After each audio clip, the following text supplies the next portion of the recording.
प्रिय साथियों, संपूर्ण क्रांति दिवस की पूर्व संध्या पर प्रस्तुत है फर्स्ट लॉकडाउन अर्थात प्रथम तालाबंदी की मर्म कथा, कोरोना का रोना की अंतिम कड़ी, कोरोना के बहाने।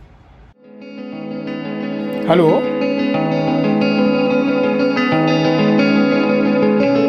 हेलो। पता नहीं क्यों फोन क्यों नहीं उठा रहा है मेरा बेटा। संकट की इस घड़ी में कहीं अपना आत्मविश्वास ना खो बैठे। कितना भी मेरे साथ वैचारिक मतभेद रहा हो, मगर मेरी उपेक्षा उसने कभी नहीं की। अक्सर मुझे फ़ोन करता ही रहा, और जब भी मेरा फ़ोन आता है बड़ी तत्परता से उठाता है। फिर आज क्या हुआ?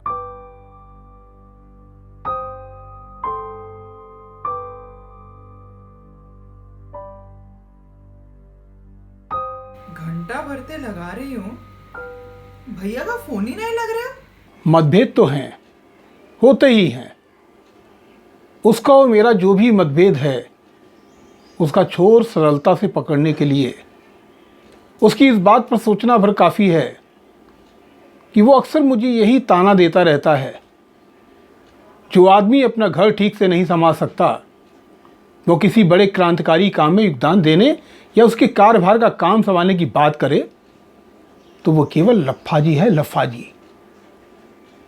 शायद उसके लिए घर और समाज के परस्पर अंतरंग संबंधों को वैज्ञानिक ढंग से समझना अभी संभव नहीं हो पाया है। पूंजीवादी व्यवस्था ऐसा कृत्रिम माहौल, ऐसा दबाव बनाती है कि सामान्य व्यक्ति घोर व्यक्तिवादी हुए बिना रह ही नहीं सकता है। मेरा ये बेटा भी उसी तरह घर बचाने के चक्कर में, शोषण के दमन चक्र में फंसता ही चला गया। वैसे ही मुझसे भी हो रहा था, मगर मेरे बड़े भाई साहब समय समय पर जिद के साथ मुझे बार बार समझाते रहे कि स्वस्थ वैचारिक धरातल पर घर को खड़ा करना उतना ही जरूरी है जितना उसे शारीरिक रूप से जिंदा रखना। पर मुझे भी उनके इस दृष्टिकोण पर आंच जमाने में काफ़ी समय लगा। चलिए, जब जागो तभी सवेरा। उन्होंने तीसरी दुनिया के लिए अभूतपूर्व संकट पैदा कर दिया है, जिससे वहां रह रहे बहुसंख्यक आबादी के लिए अस्तित्व का खतरा पैदा हो गया है।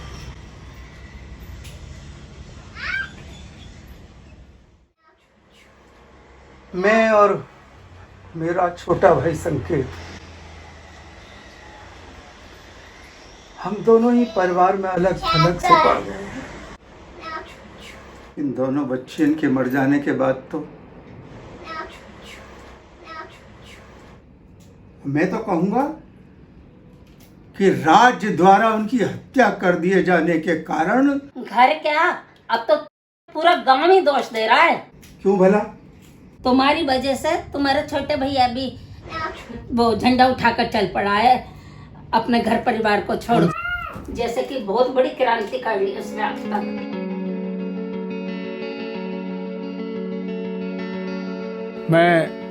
मैं मानता हूं कि एक औसत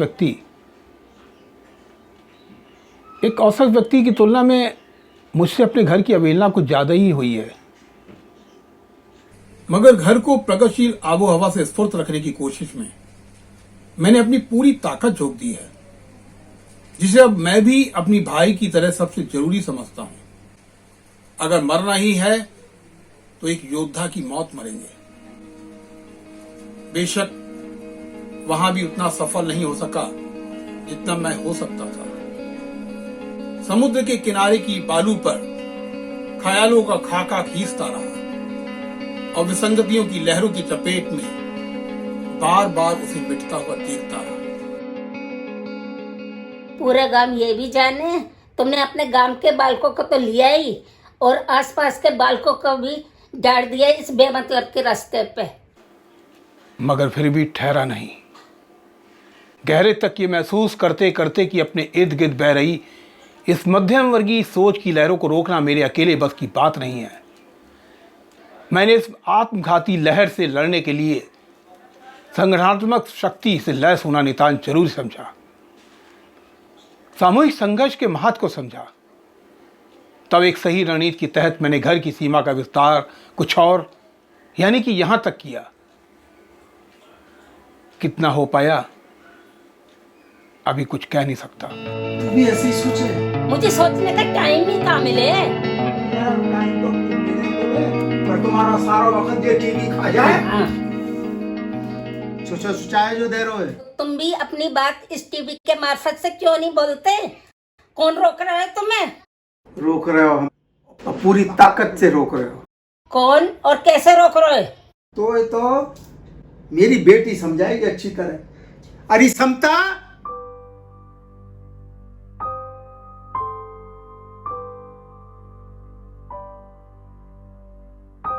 क्या बात हो गई? भैया फोन क्यों नहीं उठा रहे? बड़ी मुश्किल से तो घंटी बजी थी और भाभी का फोन तो बिल्कुल ही नहीं लग रहे हो।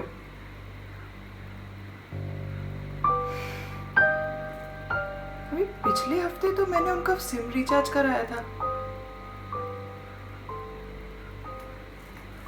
सारी प्राइवेसी को गिरवी रख के तो ये टेक्नोलॉजी हाथ लगी है, पर जे तो हमें एन वक्त पे धोखा ही दे गए। अच्छा खासा नेटवर्क था बीएसएनएल का, इसका तो भट्टा ही बिठा दिया प्राइवेटाइजेशन ने। सरकार और पूंजीपतियन की साठ गांठ ऐसे ही थोड़ी ना दिखाई दे गए। सात परतें फाड़नी पड़े राजनीति की, और यहाँ में सबसे सख्त परत है धर्म का पानी चढ़ी राजनीति की। नमामि शमीशान निर्वाण रूपम विभुं व्यापकं ब्रह्म विवेद स्वरूपम। हमारे अस्तित्व के 4 प्रमुख प्रकट क्षेत्र हैं।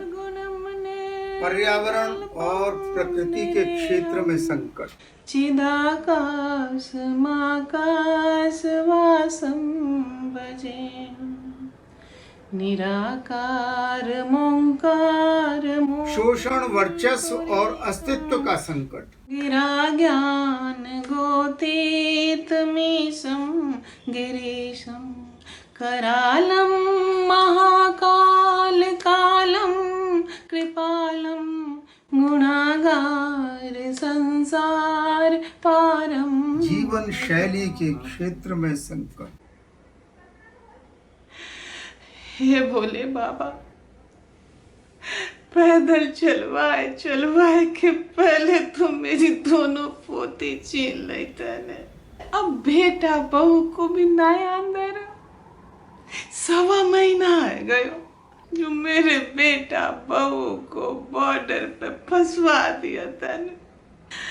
मैं बिहारी जी के मंदिर आई, द्वारकाधीश के मंदिर है, कौन ने ना सुनी मेरी। चेतन और अवचेतन के क्षेत्र तुम में तो सुन लो, कहीं तुम सब देवी देवता इस बात पे तो नाराज ना हो कि मेरा आदमी नास्तिक है। बहुराष्ट्रीय निगम है। वाह छोड़ो, वहाँ तो अब मेरे कोई वास्ता नहीं। अब 5 बरस हो गए नई घर-बार तकनीकी छोड़े हुए, न जाने द्वारा कौन लोगन के चक्कर में फंस गए हो। धरती पर संपूर्ण नियंत्रण करने पर आमादा है। जब कछु समझाओ तो क्रांति, संघर्ष, ऐसे भारी भारी शब्द बोल के डराए देवे है। ये बोले बौद्धिक संपदा, तुम सब जानो, अधिकार और पेटेंट मेरे घर में मेरे उनके जेठ तकनीकी साम्राज्यवाद के वजह से हो अमोघ कोई पूजा पाठ नहीं करे। करम ही पूजा को आप जाप चाहे जितना करवाए लो, पर मैंने तो आज तक कोई व्रत त्योहार कछु नहीं छोड़ो। फिर हो मोय को इतनी बड़ी सजा दे दी आपने। वसंत वज्रनाद की अनुभूति आज भी गरीबों में मांग के 51 रुपये का प्रसाद लेके आई। बाबा आप सब देवन की देव हो, पर नास्तिक की सजा मेरे बालकन को ना दो। मेरा आदमी जो चलो गो मोय छोड़ के आंदोलनकारी बन के, मैंने तो कभी आपसे नहीं कही दिवाली लौटा दो, पर मेरे बेटा बहू को तो लौटाए दो। मोए अब तियारे अलावा काऊ पे भरोसा होना है, न सरकार पे न आंदोलनकारियों सब पे। बस तुम ही एक सहारा बचे हो भोलेनाथ, जल्दी बुलवाए दो ओके राजस्थान बॉर्डर से। यही सरकार के पेट में अपना एक त्रिशूल घुसेड़ दो। वो गरीब के बालकन को रोके बैठे और अमीरन के बालकन के रथ में बैठाए बैठाए के बुला रहे हो। भोले बाबा, गरीबन की तो तुम ही सुन सको ना। सुनो हो मजूर सुनो, तेरी जय हो भोले सुनो बाबा। ये किसान, गरीब सुनो मजलूम, सुनो नौजवान, मोर्चा बनाओ। मोर्चा पे भी थोड़ा ध्यान दे लो। ये लो परात, बेचाओ तभी सांझ की रोटी बनेगी।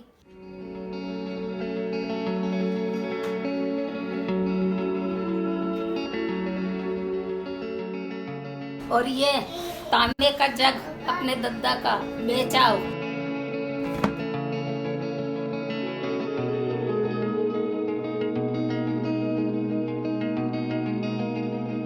बालक और बूढ़े ही ना है, पूरे गरीब समाज को मारेगो जे कोरोना। जो सुसर पूंजीवादी है, गरीब समाज की ऐसी तैसी ज्यादा करेगो जी। अमीरन के पास तो 2 4 6 बरस खाबे को खूब है, खाबे पीबे सब काजे। और गरीब गरीब का करेगो, रोज कमावेगो तो खावेगो, जोड़वे को बचे ना वहां पे धेलाऊ, वो तो निकलेगो ही काम पे। नहीं तो कोरोना ते पहले भूख खा जाएगी बेचारे को। करो, खूब करो ऐसे ही, तभी तो होगी इंडिया शाइनिंग। पर सुन लो कमर तोड़ मेरे साथियों, तुम्हारे लिए नए नए कानून तैयार कर लिए हैं या सरकार ने आनन फानन में, ताकि बिन को पैसा कमावे को कोलू चकाचक चल सके। पिलो कोलू में बड़े बड़े पूंजीपति सब एक है के दबाव बना रहे हैं सरकार पे कि भैया बहुत घाट बह गए हो, हमारी मदद करो। मीटिंग पे मीटिंग चल रही है, बड़े बड़े पैकेज मिलेंगे और तुम्हें मिलेगा बाबा जी को घंटा। बजा मत रही हो भूखे पे।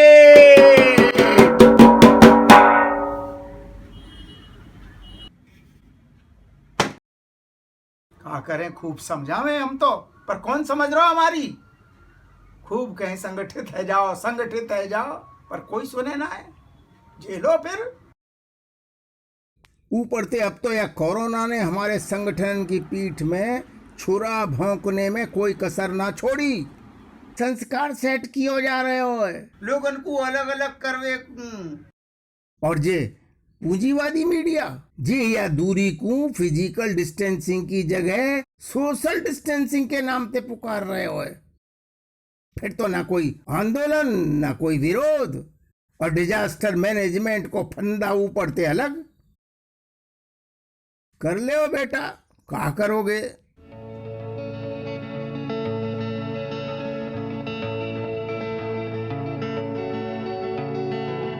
इतिहास गवाह है, बड़े बड़े तानाशाह हुए हैं इस दुनिया में। उनको भी लगता रहा कि अब तो हर तरह से दुनिया हमारी मुट्ठी में है, पर एक ना एक दिन ऐसा आया है कि या तो उन्होंने खुद आत्महत्या की है या जनता के आक्रोश की आग में निगल लिया है उन्हें।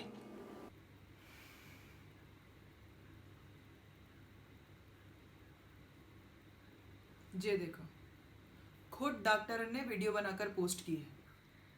ये हमारे फ्रंटलाइन वॉरियर्स हैं जो बिना पर्सनल प्रोटेक्टिव इक्विपमेंट के काम कर रहे हैं। और जब ये वॉरियर्स प्रभावित होकर क्वारंटीन सेंटर जाते हैं, तब वहाँ की हालत इस वीडियो में देखो। बाथरूम गंदे, पीने को पानी नहीं, ना धोने को। और जाने वीडियो पोस्ट की है वो डॉक्टर महिला है। अब बताओ, वाह के काजे कितना मुश्किल है ऐसी जगह रहना जहाँ संडास बाथरूम सब सड़े भये हैं। ये वीडियो बरेली क्वारंटीन सेंटर का है। बिजली तक ना है वहाँ, और ऐसा ही वीडियो हमने नोएडा के डॉक्टर की देखी। ये कैसा महान भारत देश है हमारो।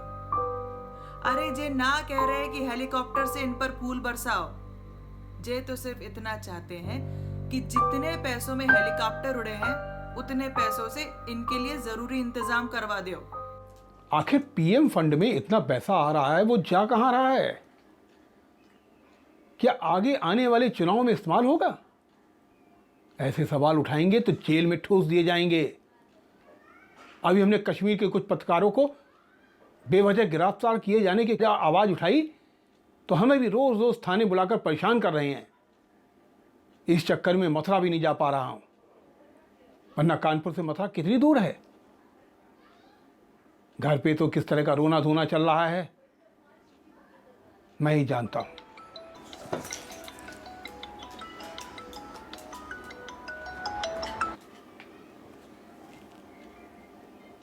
हेलो, हाँ बेटा, सब ठीक है ना? क्या?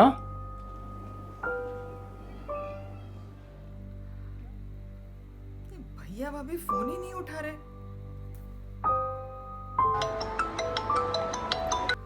हाँ चाचा, कैसे हैं आप? मैं तो ठीक हूँ बेटा, पर तेरे भैया? हाँ भैया फोन नहीं उठा रहे।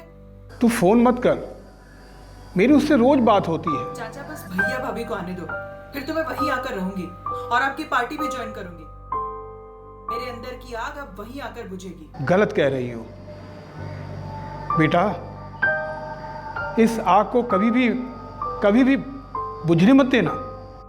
एक बात और, बड़ा पुख्ता दिल चाहिए बेटा ऐसे कामों के लिए। अपनी बेटी को कमजोर दिल समझते हैं? नहीं, बिल्कुल नहीं। मैं अपनी पुख्ता दिल बेटी को एक बहुत बुरी खबर सुनाने जा रहा हूं। क्या चाचा? बेटा, तेरी भाभी ने आत्महत्या कर ली है। इस बात को तेरा भाई अपनी मां को कैसे बताए? वो बहुत भावुक महिला है। बेटा तू सोच, अपनी मां और चाची को ये सब कैसे बताएगी? बताना तो पड़ेगा ही। संभाल बेटा, मुझे तुझ पर पूरा भरोसा है। तू वहां की लड़ाई संभाल और मैं भी जल्दी आ रहा हूं। ठीक है बेटा, फिक्र मत करो, मैं जल्दी आ रहा हूं।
इसके बाद भाग 2 में शीघ्र ही प्रस्तुत होगी मर्म कथा लॉकडाउन 2 की।